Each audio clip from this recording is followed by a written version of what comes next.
Hello everyone, আমাদের Mithun helpline education YouTube channel এবং আমাদের ফেসবুক পেজ মিঠুন সরকার থেকে সকলকে স্বাগত জানাই।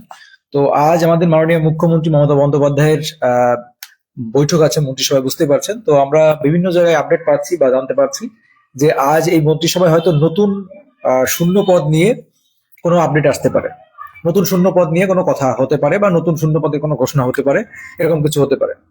কিন্তু আমার প্রশ্ন এবং আপনাদের মনে হয় একই প্রশ্ন হবে যে ভোটের আগে পূর্বের রিক্রুটমেন্ট গুলোই শেষ করতে পারছে না সরকার। ভোটের আগে পূর্বের রিক্রুটমেন্ট গুলো শেষ করতে পারছে না, তাহলে আবার নতুন শূন্য পদের গল্প কোথা থেকে আসছে? আগে পূর্বের নিয়োগগুলো শেষ করো, তারপরে গিয়ে শূন্য পদের গল্পে আসো। অবশ্যই নতুন শূন্য পদ তো অবশ্যই প্রকাশ করতে হবে, নতুন করে টেট নিতে হবে, নতুন করে পিএসসি, ক্লার্কশিপ, মিসলেনিয়াস, পুলিশের রিক্রুটমেন্ট নিয়ে আসতে হবে, সমস্ত রিক্রুটমেন্ট, এসএলএসটি বন্ধ। চিন্তা করো আপারের, আমরা সবাই আপারের অপেক্ষা করেছিলাম, আমরা তো প্রত্যেকে আপারের অপেক্ষা করেছিলাম যে আপার প্রাইমারি 31শে মার্চের মধ্যে কোর্টের নির্দেশ রয়েছে পরীক্ষা নেবে, কিন্তু এখনো পর্যন্ত আমরা অফিসিয়াল কোনো নোটিশই পেলাম না। তাহলে আপারের পরীক্ষা কবে হবে? আপারের পরীক্ষাটা কবে হবে? একবারও কি ভেবে দেখেছো? একবারও কি আপনারা ভেবেছেন যে আপারের পরীক্ষাটা কবে হবে, নোটিশ কবে আসবে? মানে বাস্তব কথা যদি বলতে যাই, এই পশ্চিমবঙ্গের প্রহসন চলছে, প্রহসন। শিক্ষার নামে প্রহসন চলছে, চাকরির নামে প্রহসন চলছে, আর বেকারদের ললিপপ দেখিয়ে। এই যে চিন্তা করুন, আপনারা একবার একবার কখন ভেবেছেন এই যে বেকার ভাতায়, আপনারা কি বেকার ভাতা সমর্থন করেন? আমার মনে হয় 100-এর মধ্যে 99% মানুষই কিন্তু অসমর্থন করছেন না। কিন্তু বলবেন লাইনে সময় দাঁড়াচ্ছে, লাইনে না দাঁড়িয়ে কি করবে বলুন? লাইনে না দাঁড়িয়ে কি করবে? একজন এমবিবিএস ডাক্তার যিনি পড়ছেন, থার্ড ইয়ার সেকেন্ড ইয়ার যার কমপ্লিট হয়ে গেছে, সেও সেও বেকার ভাতার লাইনে দাঁড়াচ্ছে, কিন্তু তার কিছু করার নেই, সে নিরুপায়। সে নিরুপায় হয়ে যাচ্ছে, ভাবছে মাসে যদি 1500 করে টাকা আসে তাও তো জীবনটা বাঁচবে, তাও তো মানে কোন রকম খরচ উঠবে। তো এর থেকে জঘন্যতম অধ্যায়, জঘন্যতম কিছু হতে পারে না। বললাম ইতিহাসের পাতায় লেখা থাকবে, ইতিহাসের পাতায় এই সময়গুলো লেখা থাকবে যে কয়েকটা জেনারেশন শেষ করার পিছনে কে বা কারা দায়ী। আবারও বলছি, কয়েকটা জেনারেশন শেষ করার পিছনে কে বা কারা দায়ী ইতিহাসের পাতায় স্বর্ণাক্ষরে লেখা থাকবে। লেখা থাকবে এদের কথা, যে কয়েকটা জেনারেশন কিভাবে এটা শেষ করে দিয়েছে। আজ ভাবুন, 2022 স্টেট পাস যারা ছিলেন, তারা আজ প্রাথমিক শিক্ষক হিসাবে আমার মনে হয় তারা তো 3-4 বছর চাকরি করবেন, 3-4 বছর অলরেডি চাকরিতে মানে জয়েন থাকবেন এতদিনে, আর এখনো তাদের ইন্টারভিউ কমপ্লিট করতে পারছে না, ইন্টারভিউ কমপ্লিট করছে না। এই সরকার ভাতার সরকার, এই সরকার সম্পূর্ণ ভাতাজীবী সরকার। ভাতা দিয়ে, আমি বলবো যে ভাতার মাধ্যমে চাকরি না দিয়ে, ভোটের আগে যেগুলো পেন্ডিং রিক্রুটমেন্ট আছে সেগুলো কমপ্লিট না করে এরা ভাতা চালু করলো কেন? কেন ভাতা চালু করলো ভোটের আগে পেন্ডিং রিক্রুটমেন্ট? চিন্তা করুন, আপনাদের ক্লার্কশিপের পরীক্ষা হয়েছে, ক্লার্কশিপে হাজারে হাজার শূন্য পদ রয়েছে, মেন পরীক্ষা নিয়ে ফেলে রেখে দিয়েছে। আপনার মিসলেনিয়াসের রেজাল্ট আউট করলো না, আপনার কেপিএস এর রেজাল্ট আউট করলো না, ডাব্লিউপি কনস্টেবলের বাকি রিক্রুটমেন্ট গুলো পেন্ডিং করে রেখেছে। হয়তো পুলিশ, ভোট করতে গেলে পুলিশ লাগবে, ক্ষমতায় আসতে গেলে পুলিশ লাগবে, পুলিশের নিয়োগগুলো হয়তো খুব জোর করবে। আপনারা আরেকবার একটু ভেবে দেখুন যে প্রাইমারি টিচার রিক্রুটমেন্ট 2022 সালে, 2017 সালে প্রাইমারি টিচার রিক্রুটমেন্ট হয়েছিল, 17 টেট যেটা। তারপরে এটা 2026 সাল, প্রায় 8.5 বছর, 9 বছরের কাছাকাছি পশ্চিমবঙ্গে প্রাথমিক টিচার রিক্রুটমেন্ট বন্ধ। পশ্চিমবঙ্গে প্রাথমিক টিচার রিক্রুটমেন্ট বন্ধ। এর থেকে লজ্জার, এর থেকে খারাপ কিছু হতে পারে? এর থেকে লজ্জার কিছু হতে পারে যে একটা রাজ্যে 10 বছর ধরে প্রাইমারি টিচার রিক্রুটমেন্ট বন্ধ, এবং বড় বড় প্রথম সারির পত্রিকা পরিষ্কারভাবে তাদের অফিসিয়াল ডাটা দিয়ে বলছে যে আমাদের পশ্চিমবঙ্গে 2000-এর বেশি বিদ্যালয় রয়েছে যেখানে শিক্ষক সংখ্যা 0 অথবা যে 1 জন। 2000 বিদ্যালয়ে, সেখানে যদি 2 জন করেও শিক্ষক নেয়, তাহলেও তো সেই মানে কি বলবো, ওখানেই প্রায় 2-3 জন করে শিক্ষক নিলে পরেও ওখানে আপনার 5-6 হাজার, 7 হাজার, 8 হাজার শিক্ষকের প্রয়োজন আছে। আর সেখানে সারা পশ্চিমবঙ্গে মাননীয় মুখ্যমন্ত্রী ঘোষণা দিয়েছে যে আমাদের হাতে লক্ষ লক্ষ শিক্ষক শূন্য পদ রয়েছে, আর সেখানে মাত্র 13,000-এর ললিপপ দিয়ে রেখেছে, তাও পেন্ডিং, মানে সেই কি বলে ধীরে চলনিতে চলছে। যেভাবে রিক্রুটমেন্ট, যেভাবে ইন্টারভিউ চলছে, মাঝে মাঝে 10 দিন 15 দিনের গ্যাপ দিচ্ছে। তাহলে এই ইন্টারভিউ শেষ করবে কবে? কোন কালে শেষ করবে? কোন কালে জয়েন করবে? এই ভোট পার হয়ে গেলেই তো খেলা ঘুরে যাবে। আপনারা ভাবছেন যে ভোট পার হয়ে গেলে পরে, আমাকে অনেকে দেখলাম কমেন্ট করছেন, দাদা ইন্টারভিউ, ভোট পার হয়ে গেলে কি ইন্টারভিউ চলবে কিনা? আরে বাবা, ইন্টারভিউ তো চলবে, জয়েন কবে হবে, নিয়োগ কবে হবে, আর কত বছর ঝুলবে এই শিক্ষক নিয়োগ? আর কত বছর ঝুলবে? দেখো, ডবল ডবল চাকরি হবে, ডবল ডবল নিয়োগ হবে, বছরে দুবার করে টেট হবে, দুবার করে নিয়োগ হবে। এই ললিপপ, এই স্বপ্নে যারা বেঁচে আছো, তারা ওই স্বপ্ন নিয়েই বেঁচে থাকো। নিয়োগের স্বপ্ন দেখো না, যে চাকরি করার বেকারত্বের জ্বালা মেটানোর স্বপ্ন দেখো না। ওই বেকার ভাতার লাইনে আমরা দাঁড়াচ্ছি, বেকার ভাতা থেকে 1500 করে টাকা নাও আর এই সরকারকে ভোট দাও। 1500 করে টাকা কেন দিচ্ছে, এটাকে একবার ভেবে ভেবে দেখেছো তোমরা? 1500 করে টাকা কেন দিচ্ছে, কি জন্য দিচ্ছে 1500 করে টাকা? 1500 কোটি টাকা এই জন্যই দিচ্ছে যেন সামনে বিধানসভা নির্বাচনে পরোক্ষভাবে ভোট কেনা হচ্ছে, পরোক্ষভাবে ভোট কেনা হচ্ছে, পরোক্ষভাবে, প্রত্যক্ষভাবে নয়। ভোটের আগে আমাকে 1500 করে টাকা নিচ্ছ, আর সরকারের কাছ থেকে জনগণের টাকায়, তোমার আমার টাকাই সরকারকে ভোট দাও। এই সরকারকে ভোট দেওয়ার জন্যই এই ইয়েগুলো নেওয়া হচ্ছে, ভোট দেওয়ার জন্যই এই প্রকল্পটা চালু করা হচ্ছে, এছাড়া কিছুই না, শুধুমাত্র ভোটের জন্য। ভোট না হলে এই প্রকল্প চালু হতো না, ভোটের জন্য এই প্রকল্প চালু হয়েছে। কারণ সরকার জানে যে আমি পশ্চিমবঙ্গে কোনো শিল্প রাখিনি, কোনো কর্মসংস্থান রাখিনি, কোনো চাকরি নেই, চাকরি বন্ধ, বছরের পর বছর চাকরি পুরো বন্ধ করে রেখে দিয়েছে। আর চিন্তা করুন, যেগুলো পেন্ডিং রিক্রুটমেন্ট সেগুলো করলেও তো একটা মনের সান্ত্বনা দেওয়া যেত, একটা আমরা সান্ত্বনা পেতাম, সান্ত্বনার বাণী, যে যেগুলো পেন্ডিং রিক্রুটমেন্ট ছিল সেগুলো অন্তত ভোটের আগে শেষ করছে। এই বেকার বঞ্চিত যারা রয়েছে এরা কি নিয়ে বাঁচবে বলুন তো? এদের জীবনগুলোকে এভাবে শেষ করবেন আপনারা? মাননীয় মুখ্যমন্ত্রী কি শুনতে পারছেন এই কথা? পৌঁছাচ্ছে না তাদের কাছে, পৌঁছাবে না তো। কিছু চটি চাটা আছে যারা এগুলো পৌঁছাতে দেবে না। আরে চটি পরে চাটুন, আগে নিজের চাকরিটা নিশ্চিত করুন। চটি চাটা, চটি পরে চাটবেন। চটি যা কিছু আছে, কেউ চটি চাটেন, কেউ মাকু চাটেন, কেউ ফাঁকু চাটেন, যা চাটবেন চাটেন, কিন্তু আগে নিজের চাকরিটা সুনিশ্চিত করুন। এই এই বার্তা কি পৌঁছাচ্ছে সরকারের কাছে যে আমাদের ভাতা নয় চাকরি চাই, আর ভোটের আগে পেন্ডিং রিক্রুটমেন্ট গুলো কমপ্লিট করতে হবে? পেন্ডিং রিক্রুটমেন্ট গুলো তো কমপ্লিট করবে, আর কিছু করুক আর না করুক। সবাই আপারের স্বপ্ন নিয়ে রয়েছে, আপারের নোটিশ আসবে কবে, চিন্তা করুন। সত্যি লজ্জাজনক অধ্যায়। এসএলএসটি 10 বছর নিয়োগ বন্ধ, এসএলএসটিতে 10 বছর নিয়োগ বন্ধ। এতে কি কারণ লজ্জা ঘৃণা কিছু হচ্ছে না? 10 বছর নিয়োগ বন্ধ করে রেখে দিয়েছে এসএলএসটিতে, আর নামে মাত্র 10,000 মাত্র 12,000 শূন্য পদ দিয়েছে 12-13 বছর পরে, 12-13 বছর পরে 10-12 হাজার নিয়োগ দিয়ে দিয়েছে। এর থেকে সিপিএম সরকার অনেক ভালো ছিল, এর থেকে সিপিএম সরকার 1000 গুণে ভালো ছিল। প্রতি বছরে নিয়োগটা হতো, প্রতি বছরে শিল্প কর্মসংস্থান ছিল তখন।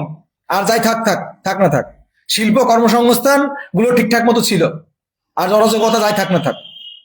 এর থেকে সিপিএম 1000 গুণে ভালো ছিল।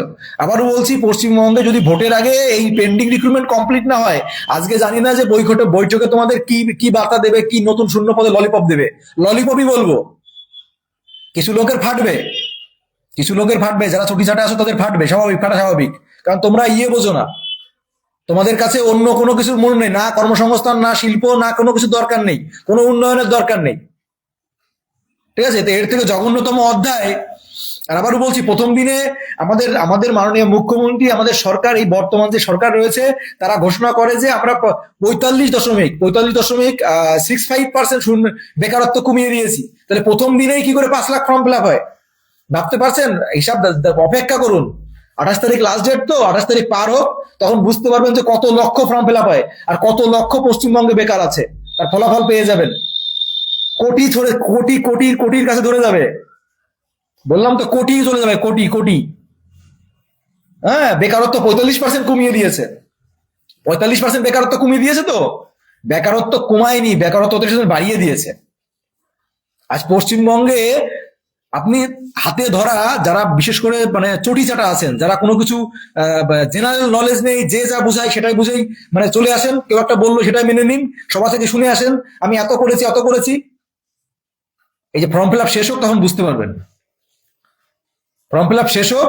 আপনি এই যে পশ্চিমবঙ্গে 45% বেকারত্ব কমিয়েছে, আপনি হাতে গোনা দেখান তো, যে পশ্চিমবঙ্গে এই 10 বছরে, এই 10-15 বছর ক্ষমতায় রয়েছে, 15 বছরে কত লক্ষ টিচার রিক্রুটমেন্ট করেছে, কত লক্ষ পুলিশ রিক্রুটমেন্ট করেছে, কত লক্ষ পিএসসি রিক্রুটমেন্ট করেছে এই 15 বছরে, কত লক্ষ রিক্রুটমেন্ট করেছে পশ্চিমবঙ্গ সরকারি বা বেসরকারি পদে, কত লক্ষ রিক্রুটমেন্ট করেছে, হিসাব দিতে পারবেন? খালি গাড় জোড়া কথা বলবেন, গাড় জোড়া বক্তব্য রাখবেন, মানে যখন পারবেন না তখন অন্যদিকে ঢুকে যাবেন, যে হচ্ছে অমকের হচ্ছে অমকের বিভিন্ন দলে ফেলে দেবেন। তো আপনাদের মতো এই নিজ মানসিকতার যেগুলো আছে, এরা চাকরি, কর্মসংস্থান, শিল্প কিছু চায় না। এরা চায় যে ভাতার মাধ্যমে আমাদের এমনি চাকরি পাওয়ার যোগ্যতা নেই, অমনি যোগ্যতা নেই, 1500 করে টাকা দিচ্ছে, ওটাই নিয়ে আমরা দিদিকে আজীবন রেখে দিই। তাহলে দিদি আমাদের যেরকম দিচ্ছে এরকম এরকম আজীবন দিয়ে যাবে। তো এই পুরো ভাতার রাজ্য চলছে, ভাতার রাজ্য, ভাতা ভাতা ভাতা, ভাতার সংস্কৃতি চলছে, বুঝলে, ভাতার সংস্কৃতি। এই ভাতা 1500 করে টাকা নাও, এই 1500 টাকা কেন দিচ্ছে? এই ভোটের আগেই কেন 1500 করে টাকা কেন দিচ্ছে? এপ্রিল মাসের 1 তারিখ থেকে টাকা ঢুকে যাবে। এই টাকা ঢুকলে কি করবেন? 1500 করে টাকা ঢুকবে। দেখুন, আপনাদের বলে দিই, সরকার খুব ভালো করে জানে যারা চাকরির জন্য প্রিপারেশন নিচ্ছে, যারা চাকরির যোগ্য, যারা বঞ্চিত, তারা ভোট দেবে না, তারা সংখ্যায় সীমিত। এটা সাইকোলজি গেম, এটা পলিটিক্স।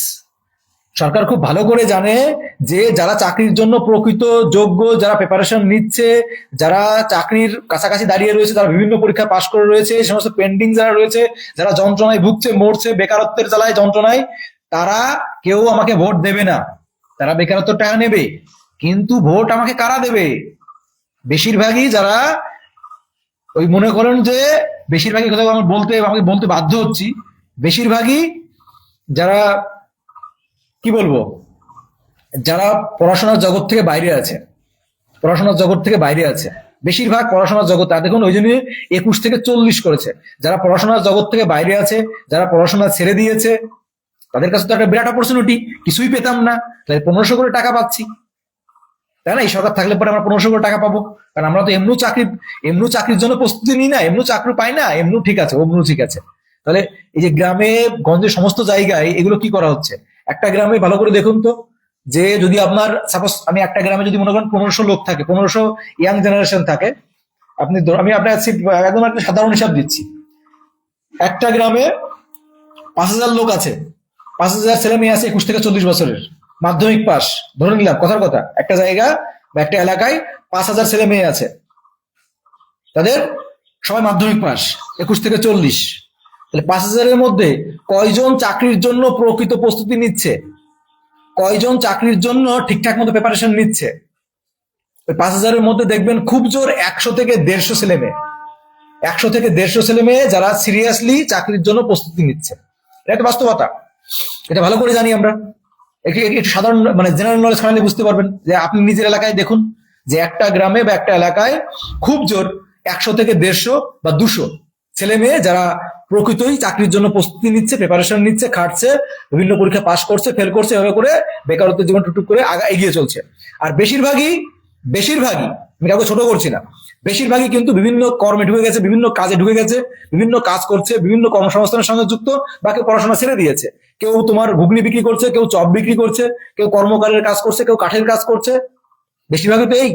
তাহলে দিদি ভালো করে জানে ওই যে 200 ছেলে মেয়ে যারা চাকরির জন্য প্রস্তুতি নিচ্ছে, ওরা তো খেউমাও কান্নাকাটি করবেই, ওরা যা করে করুক, কিন্তু বাকি যে আমার 4800 ভোট, ওই 800 ভোট আমার পাকা। খেলাটা কোথায় বুঝতে পারছেন? খেলাটা হলো এখানে খেলছে। কারণ ভালো করে জানে শিক্ষিত বেকাররা, ভদ্র শ্রেণীর সমাজ কখনোই ভাতা চায় না, তারা চাকরি চায়। উপরে যতই চটি চাটুক, ভিতরে ভিতরে সে চাকরি চায়, সে অন্য কিছু চায় না, সে ভাতা চায় না। উপরে হয়তো বলবে যে আমাকে ভাতা দাও, সরকারকে খুশি করার জন্য বলবে, কিন্তু ভিতরে ভিতরে সে তার পরিবারের যদি কোনো ছেলে থাকে, তার বয়স্ক চাকরিজীবী ছেলে থাকে, তাহলে বলবো আমার ছেলের চাকরি হোক, ভাতার দরকার নেই। যদি চাকরি পাই তাহলে ভাতার কোনো প্রয়োজন নেই। তাহলে আমরা কেন চাকরি বাদ দিয়ে ভাতা নেব? কি জন্য নেব? আপনারা ভেবেছেন এই যে কত লক্ষ ফর্ম ফিল আপ হবে, কত লক্ষ, প্রথম দিনেই 5 লক্ষ ফর্ম জমা পড়েছে। সবাই করবে, করতে হবে, না করার তো কোনো উপায় নেই, করবে। বললাম তো, দেখুন মানে 50 লাখের বেশি হবে, আমার তো মনে হয় প্রায় কোটির কাছে চলে যাবে। 28 তারিখ পর্যন্ত ফর্ম ফিল আপ হতে দিন, তখন দেখবেন কোথায় গিয়ে দাঁড়ায়। 21 থেকে 40 বছর বলেছে তো, দেখবেন কোটির কাছে যদি না দাঁড়ায়, বললাম কি। আর যদি আমি ধরে নিলাম minimum 50 lakh form fill up হলো, 50 লাখ যদি ফর্ম ফিল আপ হয়, ভেবেছেন 1500 করে টাকা দিলে পরে মাসে কত টাকা করে সরকারের গুনতে হবে? আর সেই টাকা দিয়ে কত কর্মসংস্থান, কত শিল্প, কত চাকরি ব্যবস্থা করা যায়, কত হাজার মানুষের চাকরির ব্যবস্থা করা যায়। একটা পরিবারে একজন চাকরি পেলে সেই পরিবারটা পুরো বাঁচে। একটা পরিবারে যদি একজন চাকরি পায়, সেই পরিবারটা পুরো বেঁচে যায়। কিন্তু না, এখানে তো পরিবারের খেলা নয়, এখানে তো সাধারণ জনগণের খেলা নয়, এখানে খেলা হচ্ছে ভোটের খেলা। জনগণের কাছ থেকে ভোট নিতে হবে, ভোট নিয়ে আবার গদি দখল করতে হবে, আবার আমার পিছনে 52খানা গাড়ি ঘুরবে, আমি যা বলবো তাই আইপিএস অফিসার আমার কথা উঠবে আর বসবে, উঠবে আর বসবে। আইপিএস দের আমি দাস করে রাখবো, আইপিএস দের আমি যা বলবো তাই শুনবে, আর আমি বলবো আমার কিছু নেই। ভাতা কোনো বেকার ছেলেরা ভাতা চায় না, কোনো বেকার ছেলে কখনো ভাতা চায় না। কোনো বেকার চাকরি প্রার্থী যারা যোগ্য মানে সুশিক্ষায় শিক্ষিত তারা অন্তত ভাতা চাইবে না। যারা কুশিক্ষায় এবং চটিচাটায় বিখ্যাত তারা তারা তারা হয়তো চাইতে পারে, কিন্তু কোনো যোগ্য সুশিক্ষায় শিক্ষিত ব্যক্তি কোনোদিন ভাতা চাইবে না। যেমন আমাকে চাকরির বদলে ভাতা দাও, চাইবে কেউ ভাতা? চাইবে না। কিন্তু এই জঘন্যতম নোংরা রাজনীতি হচ্ছে পশ্চিমবঙ্গে, আমাদের বাংলায় জঘন্য নোংরা রাজনীতি হচ্ছে, বললাম তো। আজ কত হাজার হাজার ছেলে মেয়ে তাদের স্বপ্ন ধূলিসাৎ করে দিয়ে, শেষ করে দিয়ে রাজ্য ছেড়ে অন্য রাজ্যে কাজে চলে যাচ্ছে। নিজের স্বপ্ন শেষ করে দিয়ে, ধূলিসাৎ করে দিয়ে এই রাজ্য ছেড়ে অন্য রাজ্যে চলে যাচ্ছে। বেশ কিছু জন আমার কাছে বলছে, দাদা আমি ইউটিউব চ্যানেলে আমাদের ওখানে কেউ বলছে, দাদা আমি অনেক দেখলাম, তো ভেবেছিলাম হয়তো ভোটের আগে প্রাইমারি টিচার রিক্রুটমেন্টটা হয়ে যাবে, ভেবেছিলাম হয়ে যাবে, তো সেই আশায় ছিলাম। কিন্তু এই যেভাবে চলছে মনে হয় না এই জন্মে নিয়োগ হবে। আমি বাইরে কাজে চলে যাচ্ছি, সেন্টারিং এ কাজে চলে যাচ্ছি কেরালাতে। এরকম হাজার হাজার ছেলেমেয়েরা রয়েছে যারা এই রাজ্যটাকে ত্যাগ করছে, ত্যাগ করে অন্য রাজ্যে কাজে চলে যাচ্ছে। কিছু করার নেই, তো কি করবে বলুন? অনেকেই আপনার টেট পাস রয়েছে, অনেকেই আপনার বিভিন্ন পরীক্ষা পাস করে রয়েছে, কিন্তু নিয়োগ করাচ্ছে না, আটকে রেখে দিয়েছে, ফেলে রেখে। চিন্তা করুন, 2022 সালে টেট পাস, 17 সালের পরে 7 বছর 5-6 বছর পরে একটা টেট নিল, তার রিক্রুটমেন্ট করাতে করাতে আজ 10 বছর লাগে একটা রিক্রুটমেন্ট করাতে।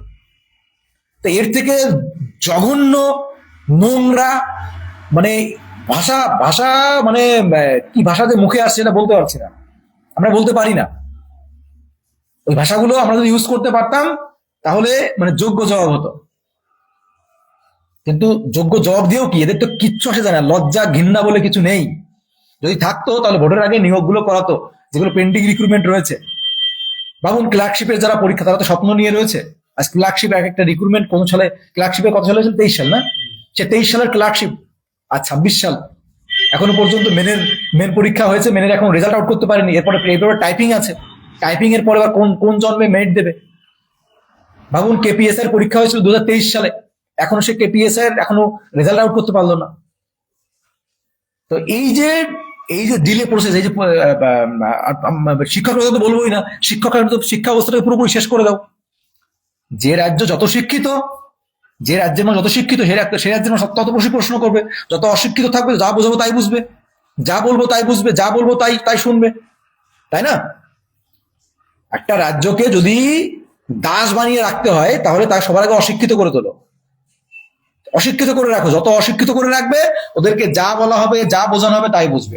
এক শ্রেণীর আছে আমাদের পশ্চিমবঙ্গে, এক শ্রেণীর পশ্চিমবঙ্গে আমাদের আছে, বেশিরভাগ মানুষই রয়েছে, 40% উপরে মানুষ রয়েছে যাদের এই মানসিকতায় অলরেডি 15 বছরে তাদের এমন ভাবে ডাইভার্ট করা হয়েছে, এমন ভাবে বোঝানো হয়েছে এবং এমন ভাবে শিক্ষাটাকে কোলাপস করে দেওয়া হয়েছে যে এদের মানসিকতায় বানিয়ে দেওয়া হয়েছে যে ভাতার মাধ্যমে আমাদের রাজ্য চলবে। তোমাদের কাছ থেকে, সাধারণ জনগণের কাছ থেকে তেল, ডাল, জল, তেল এগুলো তোমরা দৈনন্দিন জীবনে যা খরচ করছো সেখান থেকে ট্যাক্স নিয়ে তো সরকারের ভান্ডার ভরছে, সেখান থেকেই তো নেতাদের ঘরে কোটি কোটি টাকা উদ্ধার হচ্ছে। তো সেখান তারা কোটি কোটি টাকা ব্যবহার করবে, তাদের কোটি কোটি টাকা হবে, আর সেখান থেকেই চুইয়ে চুইয়ে তোমাদের ওই লক্ষ্মী ভান্ডার, ওই তোমার এ ভাতা, সে ভাতা এগুলো দিয়ে দিয়েই কিন্তু এই রাজ্য পরিচালিত হবে। তা না হলে এবারে যে বাজেট, এই বাজেটে দেখুন তো আপনাদের শিক্ষা খাতে কি বাজেট হয়েছে। এই বাজেটে আপনার ভাবুন, মানে এটা আমাকে আবার বলতে বাধ্য হচ্ছি যে বাজেটে মাত্র 82 কোটি টাকা রাখা হয়েছে বিজ্ঞান খাতে। শিক্ষা খাতে কোনো বাজেট নেই, কর্মসংস্থানে কোনো বাজেট নেই, শিল্পে কোনো বাজেট নেই, চাকরিতে মানে কর্মসংস্থান চাকরি এগুলো আলাদা কোনো বাজেটই নেই। কেন রাখেনি বাজেট? কি জন্য? কি চায় সরকার? সরকার কি চাইছে? কি পশ্চিমবঙ্গটাকে ভাতায় পরিণত করে রাখবে? আর পশ্চিমবঙ্গের মূর্খ জনগণ, পশ্চিমবঙ্গের মানে মূর্খ বললে ভুল, মূর্খের থেকেও মূর্খ এরা। বাঙালি না, বাঙালি আলকাতরা পেলেও ফ্রি খায়, ফ্রি পেলে আলকাতরাও খায়। তাই এখনো সেই জায়গায় নিয়ে চলে যাচ্ছে। এই ফ্রির রাজনীতি করতে করতে সমস্ত কিছু ফ্রি, এদের জীবনটাকে পুরো দুর্বিষহ করে তুলছে, বিশেষ করে যারা শিক্ষিত শ্রেণীর সমাজে রয়েছে। আর যারা দেখুন, এই যে আমরা দেখলাম না, কিছুদিন আগে আমরা দেখলাম যে যখন ভাতা আপনার লক্ষ্মী ভান্ডারের টাকা বাড়ালো, এক শ্রেণীর মানুষের মধ্যে উল্লাস, তারা ভিডিওর সামনে এসে ধ্যান ত্যান 717 বিভিন্ন কিছু আপনারা ক্লিপ দেখেছেন, আপনারা কমেন্টও অনেকে অনেক রকম বলেছেন, নির্লজ্জ বেহায়া এমন কোনো শব্দ নেই ব্যবহার করেননি, কিন্তু তাদের কিছু আসে যায় না, কারণ তারা অশিক্ষিত, তারা কোনো কাজ করে না, তারা বাড়িতে থাকে, তাদের কাছে ওই যে 500 টাকা 1000 টাকা যা আসে ওটা ওদের কাছে সেরা, ওরা ওটাকে সমর্থন করবেই। কিন্তু সেটা তুমি দিচ্ছ, কিন্তু বাংলার বেকার যে শিক্ষিত সমাজ রয়েছে তাদের দিক তো দেখতে হবে শুধুমাত্র। কারণ আমাদের দেখুন এই যে কি জন্য শিক্ষা ব্যবস্থাকে ধ্বংস করে দেওয়া হচ্ছে, শিক্ষা ব্যবস্থাকে যত বেশি ধ্বংস করে দেবো, শিক্ষক নিয়োগ যত বন্ধ থাকবে, স্কুলগুলো তত বন্ধ থাকবে, আর বেসরকারি স্কুলগুলো তত গজিয়ে উঠবে, শুধু বড় লোকের ছেলে মেয়েগুলোই পড়াশোনা পাবে, আর যে সমস্ত সরকারি স্কুলগুলো রয়েছে গরিব শ্রেণীর যাদের সামর্থ্য নেই ভালো স্কুলে পড়ানোর, ভালো জায়গায় পড়ানোর, হ্যাঁ, কারণ সেখানে মাস্টার নেই, কিছু নেই, একটা প্রাথমিক বিদ্যালয়ে একজন করে শিক্ষক রয়েছে, হেডমাস্টারই ঘন্টা বাজাচ্ছে, হেডমাস্টারই রান্না করছে, হেডমাস্টারই খাওয়াচ্ছে, হেডমাস্টারই ক্লাস নিচ্ছে, তাহলে 1 থেকে 5 পর্যন্ত একজন শিক্ষক কি করে সমস্ত শ্রেণী ট্যাকেল করতে পারে? এভাবেই চলছে। আর বিভিন্ন হাই স্কুলগুলোর গল্প শুনবেন, হাই স্কুলে কোথাও ইতিহাসের টিচার নেই, কোথাও ভূগোলের টিচার নেই, কোথাও ইংলিশের টিচার নেই, এগুলো হাই স্কুলের অবস্থা। শুধুমাত্র তো আমি শিক্ষা খাত বললাম, বাকি সমস্ত খাতেই একই পরিস্থিতি, সমস্ত জায়গায় চুক্তি ভিত্তিক টেম্পোরারি লোক নিয়ে কাজ চালানো হচ্ছে। তো এই সরকার আবার ক্ষমতায় এসে কি ভেবেছেন, এই ললিপপের গল্প দিয়ে আবার ক্ষমতায় এসে এগুলো ঠিক করবে? জীবনেও ঠিক করবে না, জীবনেও ঠিক করবে না, এরা এইভাবেই চলবে। কারণ এইভাবে যদি না চলতো, একটা জিনিস ভাবুন, যদি এই সরকার যদি সদিচ্ছা থাকতো যে আমি এই শিক্ষা ব্যবস্থাটাকে ঠিক করবো, আমি পরিকাঠামোটাকে ঠিক করবো, আমি সমস্ত সেক্টরটাকে উন্নত করব, আমি শিল্প নিয়ে আসবো, আমি কর্মসংস্থান করব, আমি মানুষের স্বাস্থ্য পরিষেবা দেব, তাহলে আমি রাস্তাঘাটের উন্নয়ন করব, জীবনযাত্রার মান উন্নয়ন করব, আমাদের দ্রব্যমূল্যের মান নিয়ন্ত্রণ করব, তার কোনো লক্ষণ দেখতে পাচ্ছেন? শুধু একটাই লক্ষ্য, যে কোনো মূল্যে আমাদের ক্ষমতায় আসতে হবে, এই হচ্ছে প্রধান লক্ষ্য।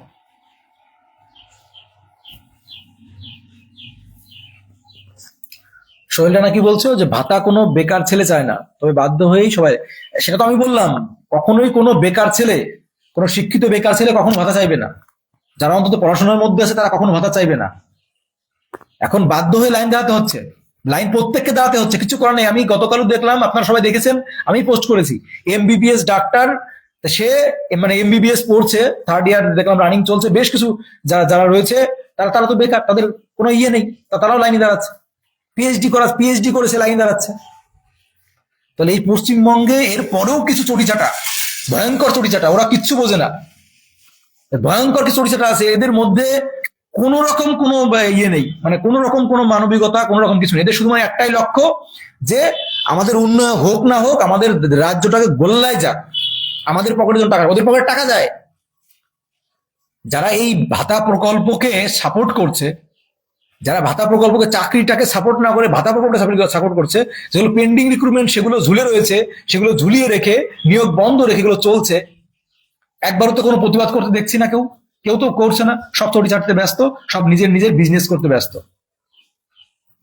ব্যস্ত। তাই এই হচ্ছে আমাদের পশ্চিমবঙ্গের বর্তমান অবস্থা, ভয়ঙ্কর এবং জঘন্যতম পরিস্থিতি চলছে। যদি ভোটের আগে, আবারও বলছি, ভোটের আগে যদি এই রিক্রুটমেন্ট যেগুলো পেন্ডিং আছে এগুলো না হয়, আপনারা স্বপ্ন আশা ছেড়ে দিন। আবারও বলছি, প্রাইমারি টিচার রিক্রুটমেন্ট, এসএলএসটি, আপারের পরীক্ষা হওয়ার কথা ছিল, আপারের হয়তো আমি আশা করেছিলাম আমরা যে আপারের কিছু না হোক পরীক্ষাটা হবে, পরীক্ষা হওয়ার পর হয়তো মেরিট লিস্ট হবে, তো মেরিট লিস্ট শুধু এখন নোটিশই আসলো না, পরীক্ষা কবে হবে? চিন্তা করুন, কোর্টের নির্দেশ রয়েছে 31শে মার্চের মধ্যে আপারের পরীক্ষা নিতে হবে, কোর্টের কাছে অলরেডি জমা দেওয়া রয়েছে সরকারের, তো তারপরে কোনো ভ্রুক্ষেপ নেই। তাহলে এই সমস্ত লক্ষ লক্ষ বেকার আপনাদের ছেড়ে দেবে না, এই যে কোটি কোটি বেকার রয়েছে, শুধু লক্ষ নয়, এই যে আপনাদের যারা বিএড করে রেখেছে, লক্ষ বিএড, কয়েক লক্ষ, 10 লক্ষ, মানে 5-7 লক্ষ বিএড ক্যান্ডিডেট রয়েছে, যারা 60 পেয়েও চাকরি, মানে 5 থেকে 6 লক্ষের উপরে বিএড ক্যান্ডিডেট রয়েছে, যারা অনেক স্বপ্ন নিয়েছিল যে আমি পরীক্ষায় বসবো, আমি হাই স্কুলের টিচার হব, এই স্বপ্ন নিয়েছিল, কিন্তু তারা পরীক্ষায় বসেছে, তো অনেকেই 60-এর মধ্যে 60 পেয়ে, 60-এর মধ্যে 59 পেয়ে, 58 পেয়েও চাকরি পায়নি, 80%, 90%, 99%, 100% নম্বর পেয়েও চাকরি পায়নি। এইসব অভিশাপ লাগবে না, এরা আপনাদের ছেড়ে দেবে? যারা বছরের পর বছর টেট পাস করে বসে আছে, তারা ছেড়ে দেবে আপনাদের? যে সমস্ত অ্যাসপিরিয়েন্টরা বছরের পর বছর চাকরি পরীক্ষা প্রস্তুতি নিচ্ছে, তারা ছেড়ে দেবে আপনাদের? আর অনেকেই দেখলাম আপনারা বলেন অনেকে দেখলাম বলেন যে কেন্দ্রের কথা বলেন, যে দেখলাম কিছু আছে যারা আর কি চটিকে বেশি পছন্দ করেন। দেখুন আবারও বলছি যে যেটা সত্যি যেটা সঠিক সেটা বলতে হবে। সেন্ট্রাল গভর্নমেন্ট যখন ক্ষমতায় আসার পর এখন এই বিগত 2-3 বছর দেখুন তো, প্রতি বছর এসএসসি হচ্ছে, স্টাফ সিলেকশন কমিশন, জিডিতে প্রতি বছর জিডিতে নিয়োগ হচ্ছে। একটা রিক্রুটমেন্ট শেষ না হতে তার একটা রিক্রুটমেন্ট নোটিশ আসছে এবং কমপ্লিট হচ্ছে। কেন্দ্রীয় সরকার রেলের ডি গ্রুপ কন্টিনিউয়াসলি নিয়োগ করাচ্ছে, রেলের এনটিপিসি নিয়োগ হচ্ছে, এনটিপিসির মধ্যে হাজারো ইয়ে রয়েছে। তারপরে আপনাদের টেকনিশিয়ান নিয়োগ হচ্ছে, লোকো পাইলট নিয়োগ হচ্ছে, কন্টিনিউয়াস নিয়োগ হচ্ছে। একটা রিক্রুটমেন্ট শেষ না হতে হতেই একটা রিক্রুটমেন্টের নোটিফিকেশন আসছে। এই 2-3 বছর তো শুরু করেছে, সেন্ট্রাল গভর্নমেন্ট তো করছে কন্টিনিউয়াসলি, তারা অলরেডি রেগুলার নিয়োগ করাচ্ছে। আর বাংলা কি করছে? সেন্ট্রাল গভর্নমেন্ট তো কন্টিনিউয়াসলি সমস্ত সেন্ট্রালের আন্ডারে যে রিক্রুটমেন্ট গুলো, ব্যাংক, এসএসসি যেগুলো বলুন, জিডি বলুন, সমস্ত রিক্রুটমেন্ট তো কন্টিনিউয়াসলি করছে। একটা রিক্রুটমেন্ট শেষ না হতেই একটা রিক্রুটমেন্ট করাচ্ছে। এটা তো আমার আপনার কথা না, আপনি গিয়ে দেখুন, এসএসসির অফিসিয়াল ওয়েবসাইটে গিয়ে দেখুন যে প্রতি বছর নিয়োগ করাচ্ছে, প্রতি বছর কন্টিনিউয়াসলি নিয়োগ হচ্ছে, কন্টিনিউয়াসলি নিয়োগ হচ্ছে। রেলের জন্য, এসএসসির জন্য, সমস্ত সেক্টরে কন্টিনিউয়াসলি নিয়োগ হচ্ছে। একটা নোটিশ শেষ না হতে তার একটা ডি গ্রুপের একটা রেজাল্ট আউট হবে কিছুদিনের মধ্যেই, অলরেডি আর একটা ফর্ম ফিল আপ চলছে অলরেডি। তাহলে কন্টিনিউয়াসলি চলছে তো সেন্ট্রালের নিয়োগগুলো 2 বছর ধরে। হ্যাঁ, আগে খারাপ ছিল, এখন তো নিয়োগ কন্টিনিউয়াসলি হচ্ছে। তো এর থেকে জঘন্য কিছু হতে পারে না, বললাম এর থেকে জঘন্য কিছু হতে পারে না। জঘন্যতম পর্যায়ে নিয়ে চলে যাচ্ছে, বাংলার বেকারদের শেষ করে দেওয়া হচ্ছে। এরা ভাতার মাধ্যমে আবার পুনরায় ক্ষমতায় আসতে চাইছে। এদের মূল লক্ষ্য একটাই। দেখুন, আমাদের মূল লক্ষ্য কাউকে ক্ষমতায় আনা না। যারা পশ্চিমবঙ্গের বঞ্চিত বেকার, আমাদের মূল লক্ষ্য কাউকে ক্ষমতায় আনা না। আমাদের মূল লক্ষ্য একটাই, সেটা হচ্ছে আমাদের বেকারত্বের যন্ত্রণা থেকে মুক্তি পাওয়া। তো পশ্চিমবঙ্গে যে সমস্ত রিক্রুটমেন্ট গুলো আছে, সেই রিক্রুটমেন্ট গুলো ভোটের আগে শেষ করতে হবে, এটা আমাদের দাবি। কে ক্ষমতা থাকলো তাতে আমাদের কিচ্ছু যায় আসে না। এই আমাদের বিজেপি আসলে পরেও আমাদের মাথায় তুলে কেউ না, আমাদের প্রতি মাসে মাসে ব্যাংকে 40-50 হাজার টাকা ঢোকাবে না। সিপিএম টিএমসি কেউ আসলে আমাদের ব্যাংকে টাকা ঢোকাবে না, কেউ টাকা ঢোকাবে না, যেই ক্ষমতায় আসুক। তো আমাদের কে ক্ষমতায় আসলো তাতে আমাদের কিচ্ছু যায় আসে না। কে ক্ষমতায় থাকলো কে ক্ষমতায় না। কিন্তু আমাদের এই যারা বাংলার বঞ্চিত বেকার গুলো আছে, ভোটের আগে এদের রিক্রুটমেন্ট গুলো শেষ করতে হবে। আমাদের একটাই দাবি, ভোটের আগে primary teacher recruitment, SLST, PSC, পুলিশের রিক্রুটমেন্ট, যত পেন্ডিং রিক্রুটমেন্ট আছে, সমস্ত রিক্রুটমেন্ট শূন্য পদ বৃদ্ধি করে নিয়োগ সম্পূর্ণ করতে হবে ভোটের আগে। না হলে বাংলার বঞ্চিত বেকার সমাজ, শিক্ষিত সমাজ, এরা এবার কেউ ছেড়ে কথা বলবে না। আবারও বলছি, ভোটের আগে সমস্ত পেন্ডিং রিক্রুটমেন্ট কমপ্লিট করতে হবে। মাননীয় মুখ্যমন্ত্রীর কাছে একটাই দাবি, আমার কোনো দলের প্রতি আমার কোনো রকম কোনো ইয়ে নেই। আপনি যাকে মন চায় তাকে ভোট দিন, যাকে মন চায় তাকে করুন, কিন্তু ভোটের আগে সমস্ত নিয়োগ শেষ করুন। আবারও বলছি, বিজেপি ক্ষমতায় আসলেও আপনাকে খেতে দেবে না, টিএমসি ক্ষমতায় আসলেও আপনাকে খেতে দেবে না। কিন্তু এই যে নিয়োগগুলো না হলে পরে জীবন শেষ হয়ে যাবে।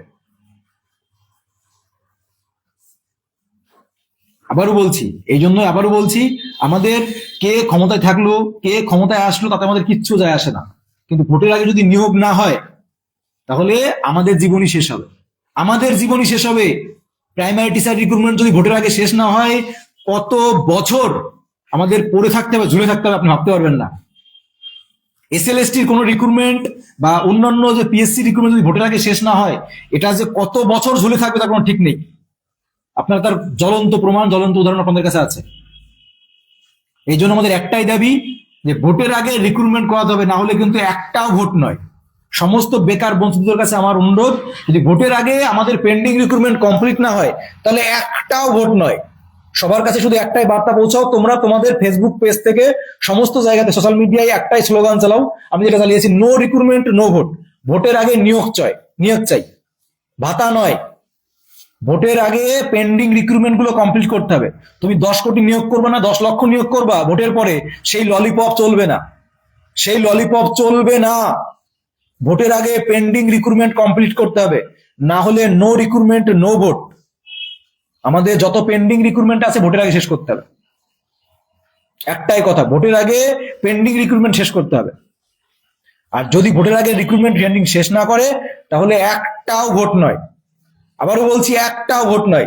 সবার কাছে সবাই ফেসবুক পোস্ট, নিজের ফেসবুক থেকে নিজের নিজের যা যা সোশ্যাল আইডি আছে সব জায়গায় একই স্লোগান চালাও, no recruitment no vote, no recruitment no vote. তুমি ভোট করাচ্ছ কাদের জন্য? সাধারণ বেকার বঞ্চিত জনগণের জন্য ভোট করাচ্ছ। তাদের জীবন দুর্বিষহ করে দিয়ে তুমি ভোট পিছিয়ে দাও 6 মাস, কিচ্ছু যায় আসে না, জনগণের কিচ্ছু যায় আসে না। কিন্তু এই জনগণ কি চায়? আগে কর্মসংস্থানের ব্যবস্থা করো, আগে আগে এদের জীবন বাঁচাও, তারপরে গিয়ে ভোট করো। ভোট 3 মাস 6 মাস পিছিয়ে দাও, ভোট 3 মাস 6 মাস পিছিয়ে দাও, কোনো ব্যাপার নেই। কিন্তু ভোটের আগে নিয়োগ করাতে হবে, ভোটের আগে পুলিশের নিয়োগ শেষ করতে হবে, ভোটের আগে কেপি কনস্টেবলের নিয়োগ শেষ করতে হবে, ভোটের আগে ডাব্লিউপি কনস্টেবলের নিয়োগ শেষ করতে হবে, ডাব্লিউপিএসআই কেপিএসআই যত রিক্রুটমেন্ট পেন্ডিং রয়েছে ভোটের আগে শেষ করতে হবে। আর তা না হলে একটা ভোট নয় সরকারকে, তুমি অন্য যাকে খুশি তাকে ভোট দাও, আবারও বলছি ডাজেন্ট ম্যাটার। আমার কাকে ভোট দিলে কাকে দিলে না তাতে আমার কিচ্ছু যায় আসে না। অনেক চটিচাটা আছো যারা ভাবো আমি টিএমসি বিরোধী, আমি মোটেই টিএমসি বিরোধী না। আমি শুধুমাত্র এই পশ্চিমবঙ্গের বঞ্চিত বেকারদের যতদিন না পর্যন্ত এরা হকের দাবি পূরণ হবে, ঠিক আছে, চটিচাটাদের বলছি, যারা বিশেষ করে চটিচাটো, যারা শিক্ষিত হয়েও চটিচাটো, তাদের আমার সবচেয়ে খারাপ লাগে তারাই, যারা শিক্ষিত যোগ্য তারপরে চটিচাটো, এটা সবচেয়ে লজ্জার। শিক্ষিত যোগ্য হয়েও চাকরির প্রিপারেশন নিচ্ছ, প্রস্তুতি নিচ্ছ, যারা পড়াশোনা করে না, যারা এগুলোর মধ্যে নেই, তাদের ব্যাপারটা আলাদা। এই ভয়ঙ্কর রাজনীতি থেকে এই পশ্চিমবঙ্গের বেকারদের যদি বেরিয়ে আসতে হয়, বাঁচতে হয়, এই বেকারদেরই কিন্তু আওয়াজ তুলতে হবে। তোমরা প্রত্যেকটা নিজের নিজের সোশ্যাল মিডিয়া থেকে, সোশ্যাল পোস্ট থেকে একটাই লক্ষ্য, ভোটের আগে নিয়োগ চাই, আর নো রিক্রুটমেন্ট নো ভোট। ভোটের আগে নিয়োগ না হলে একটা ভোটও নয় সরকারকে। তোমার পরিবারে তোমার মা বাবা, তোমার পরিবার, তোমার আত্মীয় স্বজন যারা আছে সবাইকে ফোন করে করে বলবা, সবাইকে ফোন করে করে বলবা। তোমার রিলেটিভ 10-15 জন রিলেটিভ আছে, রিলেটিভ প্রত্যেকের কাছে, তোমার কত বন্ধু আছে তাদের কাছে ফোন করে বলো ভাই ভোটের আগে যদি নিয়োগ না হয় সরকারকে ভোট দিস না। ওপেন বলছি, ওপেন। যদি ভোটের আগে নিয়োগ না করায় পরিষ্কার ফোন করে সবার কাছে বলো। তোমার এরিয়ায় 10-এর লাঠি 1-এর বোঝা, ছড়িয়ে দাও সমস্ত জায়গায়, সমস্ত সোশ্যাল মিডিয়া একটাই কথা, ভোটের আগে পেন্ডিং রিক্রুটমেন্ট কমপ্লিট করতে হবে, আর না হলে একটাও ভোট নয়। তুমি তোমার পরিবারকে বোঝাও, তোমার আশেপাশে যে কজন আছে সে কজনকে বোঝাও, এবং তুমি ফোন করে তোমার আত্মীয় স্বজনকে বোঝাও যেন ভোটের আগে যদি আমাদের নিয়োগ, তুমি তোমার কাকা দাদা দাদি যা থাকে, চাচা খালা যার যা আছে, ফোন করে বলো যদি যদি এই ভোটের আগে আমাদের নিয়োগ শেষ না করে, আমার যদি চাকরি না হয়, আমার যদি কর্মসংস্থানের ব্যবস্থা না হয়, তাহলে এই সরকারকে ভোট নয়, অন্য যাকে খুশি তাকে দাও। সিপিএম কে দাও, সিপিএম কে দাও, বিজেপি কে দাও, কংগ্রেস কে দাও, আইএসএফ কে দাও, নতুন দল হয়েছে হুমায়ুন কবিরের ওকে দাও, ডাজেন্ট ম্যাটার, কিন্তু এই সরকারকে নয়। বোঝা গেল কি বললাম? ভোটের আগে নিয়োগ শেষ না করলে এই সরকারকে একটাও ভোট নয়, আবারও বলছি। আর সবাই স্লোগান চালাও, নো রিক্রুটমেন্ট নো ভোট, ভোটের আগে নিয়োগ চাই। অনেক হয়েছে, অনেক ললিপপের গল্প হয়েছে, অনেক কিছু হয়েছে, আর না, অনেক হয়েছে, বললাম তো, অনেক 15 বছর ধরে অনেক হয়েছে, আর না। সবাই প্রত্যেকের অনুরোধ করবো, প্রত্যেকের পেজ থেকে, প্রত্যেকের ফেসবুক আইডি থেকে, নো রিক্রুটমেন্ট নো ভোট, ভোটের আগে নিয়োগ চাই, ভোটের আগে ভাতা নয়, ভোটের আগে নিয়োগ চাই। ভোট পিছিয়ে দাও, ভোট পিছিয়ে দাও, 3 মাস আগে নিয়োগ করিয়ে নাও। কিচ্ছু তুমি তুমি ইয়ে করাও, সমীক্ষা করাও, পশ্চিমবঙ্গে সমীক্ষা করাও যে কতজন মানুষ ভোটের আগে নিয়োগ চায় আর কতজন মানুষ ভোটের আগে নিয়োগের আগে ভোট চায়। 90% মানুষ যারা শিক্ষিত তারা অবশ্যই 90% মানুষ ভোটের আগে নিয়োগ চাইবে, কর্মসংস্থান চাইবে, তারপরে ভোট। ভোট কিসের ভোট? কিসের ভোট? ভোট কি জন্য? ভোট কি জন্য করবে? আবার ক্ষমতায় এসে আবার এরকম আবার এই বাংলার বেকারদের, বাংলার বঞ্চিতদের জীবন শেষ করবে। ভোটের আগেই তোমাদের কুল পাওয়া যাচ্ছে না, ভোটের আগেই তোমাদের শুতে পারছি না, তোমাদের কাছে যেতে পারছি না, আর ভোট পেরিয়ে গেলে তোমাদের লাথি মেরে তাড়িয়ে দেবে। ভোট পেরিয়ে গেলে তোমাদের কাছেও যাওয়া যাবে না, তোমার ধারের কাছেও পাওয়া যাবে না তোমাদের। আবারও বলছি, এই জন্য আবারও অনুরোধ করবো, সমস্ত বাংলার প্রত্যেকটা ঘরে ঘরে, প্রত্যেকটা বঞ্চিত, প্রত্যেকটা primary teacher recruitment aspirant, PSC aspirant, teacher aspirant, police aspirant, পশ্চিমবঙ্গের যত বঞ্চিত বেকার আছো, যাদের মধ্যে একটু শিক্ষার আলো আছে, যাদের মধ্যে একটু শিক্ষার আলো আছে, যাদের মধ্যে বিন্দু মাত্র সাধারণ নলেজ আছে, আমি আবার বলছি, আমি টিএমসি বিরোধী না, তুমি যাকে মন চায় তাকে ভোট দাও, কিন্তু আমি পশ্চিমবঙ্গের আমার এই বঞ্চিত বেকারদের পাশে দাঁড়িয়ে কথা বলছি। তোমার যাকে মন চায় তাকে ভোট দাও, আমি কখনোই বলবো না যে তুমি কংগ্রেসকে দাও, তুমি বিজেপি কে দাও, তুমি আইএসএফ কে দাও, সিপিএম, তোমার যাকে মন চায় তাকে ভোট দাও, কিন্তু ভোটের আগে যদি এই পেন্ডিং রিক্রুটমেন্ট কমপ্লিট না করে, এই সরকারকে তো ভোট নয়। এই সরকারকে ভোট নয়, ভোটের আগে নিয়োগ শেষ না করলে। আর প্রত্যেকের নিজের নিজের সোশ্যাল মিডিয়া পেজ থেকে no recruitment no vote, no recruitment no vote, ভোটের আগে নিয়োগ চাই, ভোটের আগে নিয়োগ চাই, একটাই কথা, আর কোনো কথা না। সমস্ত জায়গা ছড়িয়ে দাও, একটাও ভোট নয় সরকারকে যদি ভোটের আগে নিয়োগ শেষ না করে। আবারও বলছি, তবে ভিডিওটা এখানে শেষ করছি, ভিডিওটাকে সবার কাছে ছড়িয়ে দাও, একটাই কথা। আর আবারও বলছি, নিজের নিজের এলাকা থেকে শুরু করো। সমস্ত জায়গা নেতারা যখন তোমাদের কাছে ভোট চাইতে আসবে যে আগে নিয়োগ করো, আগে কর্মসংস্থান, বেকার, আমার আগে কর্মসংস্থান ব্যবস্থা, নিয়োগের ব্যবস্থা করো। আজ এত বছর ধরে বসে আছি, যাদের মধ্যে ন্যূনতম শিক্ষার আলো আছে, যাদের মধ্যে ন্যূনতম শিক্ষার আলো রয়েছে, ন্যূনতম, যারা মিনিমাম মাধ্যমিক পাশ করেছে, তাদের কাছে আমি অনুরোধ করবো, যাদের মধ্যে অশিক্ষা আলো রয়েছে, তাদের হাজার বোঝালেও বুঝবে না, তাদের হাজার বোঝা, যাদের মধ্যে ন্যূনতম শিক্ষা, ন্যূনতম মাধ্যমিক পাশ করেছে, ন্যূনতম শিক্ষা আলো রয়েছে, তাদের কাছে অনুরোধ করবো যে সমস্ত জায়গায় একটাই প্রচার চালাও, নো রিক্রুটমেন্ট নো ভোট, ভোটের আগে পেন্ডিং রিক্রুটমেন্ট শেষ করতে হবে। এটুকু বলে আমি ভিডিওটাকে শেষ করছি। আর তুমি তোমার পরিবারের সবাই, তোমার আত্মীয় স্বজন যারা আছে, সবাইকে অনুরোধ করো যে দিদি বা দাদা বা কাকা বা বাবা, তোমরা সরকারকে কেন ভোট দেবে? আমার বেকারত্ব, আমি বেকার, আমি কর্মসংস্থান, আমি কর্মসংস্থান হবে, আমি নিজে পায়ে দাঁড়াবো। তো আমি যদি নিজে পায়ে দাঁড়াতে পারি, আমার কিসের দরকার, ভাতার কি দরকার আছে? তো সবাই বোঝাও, সবাই নিজের পরিবারের আশেপাশে যারা আছে সবাইকে বোঝাও, তোমার আত্মীয় স্বজন আছে, যারা বন্ধু বান্ধব আছে, সবাইকে বোঝাও, ভোটের আগে নিয়োগ না হলে এই সরকারকে ভোট দিও না, অন্য যাকে মঞ্চে তাকে দাও। আবার বলছি, যাকে মঞ্চে তাকে দাও, আমি কোনো দলের বিরোধী না, বললাম তো, যাকে মঞ্চে তাকে দাও, কিন্তু ভোটের আগে নিয়োগ না হলে এই সরকারকে ভোট না।